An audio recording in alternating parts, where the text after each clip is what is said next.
Hi hello welcome to our channel. నేను మీ సిరి. ఈరోజు మనం చెప్పుకోబోయే కథ ఇష్టమైన సకుడ పార్ట్ 228. కథలకు వెళ్లే ముందు వీడియోని లైక్ చేసి హైప్ చేయడం మిస్ చేయకండి ఫ్రెండ్స్, ఓకేనా? ఎవరో పిచ్చావిడ పట్టించుకోకు అంటూ ఆమెను ఒడిలోకి లాక్కున్నాడు గగన్. అతని తల ఆమె మెడ దగ్గర దూరిపోతుంటే ధరణి మెలికలు తిరిగింది.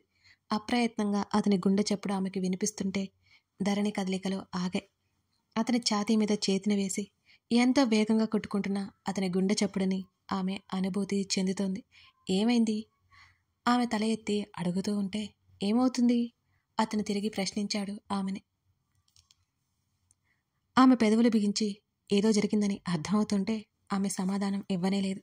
ఈ మధ్యాహ్నం వేళ స్నానం చేయడం ఏంటో, ఏదైనా అడిగితే నా ఇష్టం అంటాడు. ఆమె దీర్ఘంగా నిట్టూర్చింది. ఆమె చెంపల మీద అతను ముద్దులు పెట్టుకుంటుంటే ధరణి పెదవులు విచ్చుకున్నాయి అందంగా. ఇప్పటి వరకు అదోలా ఉన్న అతనిలో మళ్ళీ ప్రశాంతత తెలుస్తోంది. తనే ఎక్కువ ఆలోచించిందేమో, అతడు మామూలుగానే ఉన్నట్టున్నాడేమో. డోర్ లాక్ చేసావా అతను అడుగుతుంటే తెలియదు అని అంది టక్కున ధరణి. అతను తన నుంచి దూరం జరగడం, డోర్ లాక్ చేస్తున్న శబ్దం అన్నీ వినిపిస్తున్నాయి. ఆమె గుండె దడదడలాడింది. ఎందుకో మరి అప్రయత్నంగా ఆమె ముడుచుకుపోయింది.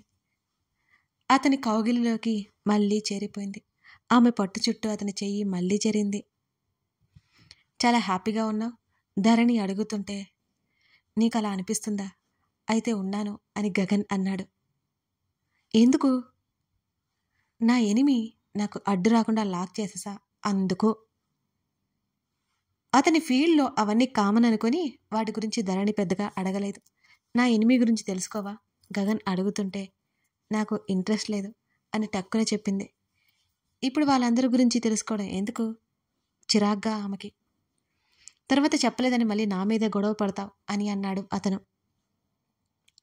నేనా? అంత యాక్టింగ్ చేయకు నువ్వు. నేనెప్పుడు గొడవ పడ్డాను? ఎప్పుడో లిస్ట్ చెప్పాలా? అసలే నాకు మెమరీలో బాగా సేవ్ చేసి ఉంచాను నేను. ఆమె టక్కుని చెప్పింది. అతను సన్నగా నవ్వుకుంటూ ఆమెనే చూస్తున్నాడు. ఇది నాకు చాలా నచ్చింది. ఆమె జుత్తో అతను ఆటలాడుతూ అన్నాడు గగన్. నాకైతే అస్సలు నచ్చలేదు. ఆమె క్షణమైన ఆలస్యం చేయకుండా చెప్పింది అతనికి. నాకు నచ్చితే చాలు, నీకు నచ్చాల్సిన అవసరం ఏంటి? అతను మాట్లాడుతూ ఆమెను అనచ్చాదితంగా మార్చివేశాడు. ఆమె చప్పున పక్కకు తిరిగిపోయింది. ఆన్సర్ ఏది? ఆమె వీపుని మునివేళ్లతో తడుముతూ అడుగుతుంటే ఆమె మళ్ళీ మళ్ళీ వణికిపోతోంది. ఈ వణుకుడు రోగం ఇంకా పోలేదా నీకు? ఈసారి అతని పెదవులు చేరాయి ఆమె వీపు మీద. అతని పెదవుల మెత్తదనంతో పాటు అతని గడ్డం మీసాలు గుచ్చుకుంటుంటే ఆమె నోటి నుంచి చిన్న నిట్టూర్పులు వెలువడ్డాయి. ఆమె రెక్క పట్టుకొని తన వైపుకు తిప్పుకున్నాడు అతను. మార్నింగ్ వెళ్ళిపోతుంటే ముఖం అదోలా పెట్టావు, ఇప్పుడేంటి? ఆమె పెదవులను అతను ముద్దాడాడు. ఆమె సమాధానం చెప్పలేదు. నిజానికి మాటలు రావట్లేదు. This party is mine. ఆమె హృదయం మీద చేరాయి అతని పెదవులు ఈసారి. అప్రయత్నంగా అతని చుట్టూ చేతులు వేసి దగ్గరికి లాక్కుంది ధరణి. మరి నాకేం లేదా? అతని గిలిగింతలకు ఆమె పెదవులు అదురుతూ నవ్వుతూ ఉన్నాయి. ఆమె రెండు చేతులను తన మీదకు పెట్టుకుని, ఇదంతా నీదే, నీకు నచ్చింది చేసుకో అతను చెప్పగానే ఆమె చెంపలు కెంపులయ్యాయి. అతనిలో ప్రేమావేశాలు ఎక్కువైపోయి ఆమెను కాసేపు ఉక్కిరి బిక్కిరి చేసేశాడతను. అతను తనలో రేపుతున్న తుఫాన్కి ఆమె శరీరం పదే పదే అదిరిపోతుంది. జస్ట్ 2 months, ఇంకా నార్మల్ అయిపోతావు అంటూ మాటలతో ఆమెను ఉత్తేజపరుస్తూ చేతులతో ఆమె శరీరాన్ని ఉద్వేగపరుస్తున్నాడు అతను. ఆ క్షణమే అతనిలో కరిగిపోవాలని అనిపిస్తుంటే అతనిని గాఢంగా కౌగిలించుకుని అలాగే ఉండిపోయింది ధరణి. ఆమె శ్వాస భారమవుతూ ఆమె గుండె వేగంగా కొట్టుకుంటుంటే మరోసారి ఆమె పెదవులని అందుకున్నాడు గగన్. ఆమె ప్రేమ ఉధృతి తగ్గనేలేదు. అతను నెమ్మదించినా అతని పెదవులు ఆమెను వీడలేదు. అతని ఛాతీ మీద ముద్దు పెట్టుకుంది. ఏయ్, టెం చేస్తున్నావు అనవసరంగా అని అంటూనే అతని స్వరం చాలా మెల్లిగా వచ్చింది. తమరి పనులేంటో, తమరు చేస్తున్నదేంటో ధరణి గొనిగింది. హాట్ లేడీ, లంచ్ చేయాలి చలో అనగానే ఆ పిలుపుకి గుర్రగా చూసింది. ఏంటా చూపు? ఆమెకు మళ్ళీ మళ్ళీ బోల్డని ముద్దలు ఇస్తూ అతను అడిగాడు. నాకొద్దు. ఆమె ముడుచుకొని పడుకుంది. అసలే ఎముకలు గుచ్చుకుంటున్నాయి, ఇక తినకుండా ఉన్నావంటేనా? స్కెలిటన్లా అవుతావు. నా కోసం మరీ అంత హార్డ్గా తయారవడం నాకిష్టం లేదు. అతను అదేదో సీరియస్ మ్యాటర్లా చెబుతుంటే, చిచి నేనెందుకు అలా అవుతాను? ముఖం అదోలా పెట్టుకుని అతని వంక కోపంగా చూసింది ధరణి. ఈ మాత్రం హార్ట్నెస్ చాలే, ఇంకా ట్రై చేయకు. ఆమె టీషర్ట్ విసిరి ఆమె వైపుకు వేసి అతను లేవబోతుంటే అతని మెడ దగ్గర ముఖం దచ్చుకుని అలాగే ఉండిపోయింది ధరణి. ఆమె వీపు నెమ్మదిగా తడుముతూ ఉంటే ఎప్పటికో ఆమె మామూలైపోయింది. ఇంకొన్నాళ్ళు అంతే, తను పూర్తిగా ఆరోగ్యంగా మారిపోతుంది. ఇక తను దాని గురించి దీని గురించి భయపడ్డానికి అంటూ ఏమీ లేదు. తను ప్రశాంతంగా ఉండాలి, ఉంటుంది కూడా. ఆమెలో ఆ ఆశ ఆమె మనసుని మెదడుని తాత్కాలికంగా ఊరడి చెందేలా చేస్తుంది. తల్లి చేసిన రచ్చకి దీక్ష మరింత నిశ్శబ్దంగా మారిపోయింది. మరొక 15 రోజులు గడిచాయి. మెల్లిగా ఆమె వాటి నుంచి బయటపడాలనే ప్రయత్నం చేస్తోంది. అదేంటి అప్పుడే వచ్చేస్తున్నారు అని ధరణి అడిగింది నవ్వుతూ. పాపం హర్ష నా కోసం ఉన్నాడు ధరణి. తనకి ప్రాక్టీస్ ఉంది కదా, తనకి ప్రతీక్షణ విలువనిదే అనే విషయం నేను మర్చిపోయాను. నా కోసం చాలా టైం వేస్ట్ అయిపోయింది. అయినా ఓపికగా ఉంటున్నాడు. ఇక అమ్మ కూడా నీ దగ్గరకు వస్తానంటుంది. అందుకే నేను హర్ష వచ్చేస్తున్నా. రేపటికి అక్కడికి ఉంటాం అన్నది వేద. డైరెక్ట్గా ఇటే వస్తారా? అత్త అడుగుతోంది. హర్షతో చెప్తాను. ఆమె మాట్లాడుతూనే రేవతి దగ్గరికి వెళ్ళింది. నన్ను అసలు మర్చిపోవు కదా? తల్లి పలకరించగానే ధరణి అలకగా చూసింది. ఏంటి పిచ్చి పిచ్చిగా మాట్లాడుతున్నావు? రేవతి నవ్వింది. నిజంగానే మాట్లాడుతున్నాను. నేను నీ మీద చాలా కోపంగా ఉన్నాను, అలిగాను. ధరణి మాట్లాడుతుంటే రేవతి వేద గట్టిగా నవ్వారు. ధరణి ఇంకాస్త అలిగింది వాళ్ళిద్దరినీ చూస్తూ. ఎందుకటా? నువ్వు నాకు నిన్నంతా ఫోన్ చేయలేదు. ధరణి అదే అలకతో మాట్లాడుతుంటే నిన్నంతా పనిలో ఉన్నా. వేద రేపు వెళ్ళాలి అంటుంటే అంతే, నన్ను అందరూ మర్చిపోయారు అని ముఖాన్ని నల్లగా పెట్టుకుంది ధరణి. ఓ చిట్టి చెల్లమ్మ, నేనున్నాను కదా, నువ్వు నాతో మాట్లాడుకు. నువ్వు నాతో మాట్లాడి 3 రోజులవుతుంది అనగానే వేద నారక్కర్చుకుంది. అది అలా అడుగు, పిచ్చి కోతలా ఎగురుతూనే ఉంటుంది.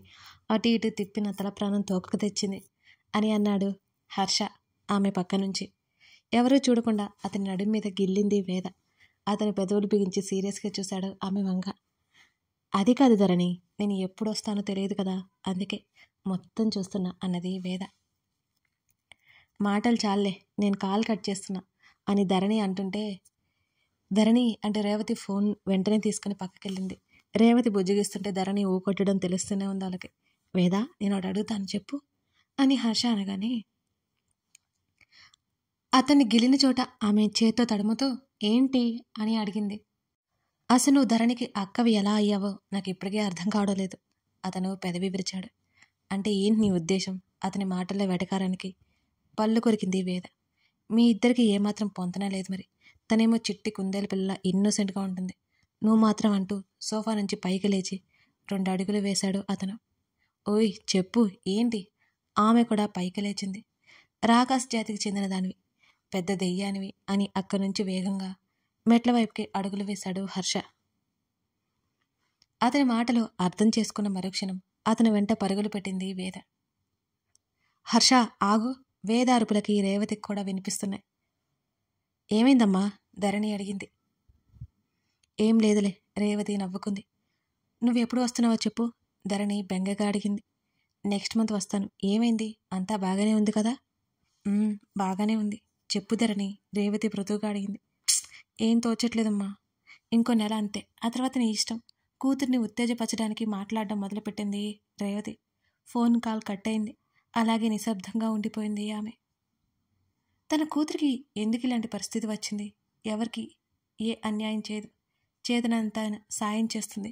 ఎందుకు తనకి ఈ కర్మ? ఆ కష్టం ఏదో తనకి రాకూడదు.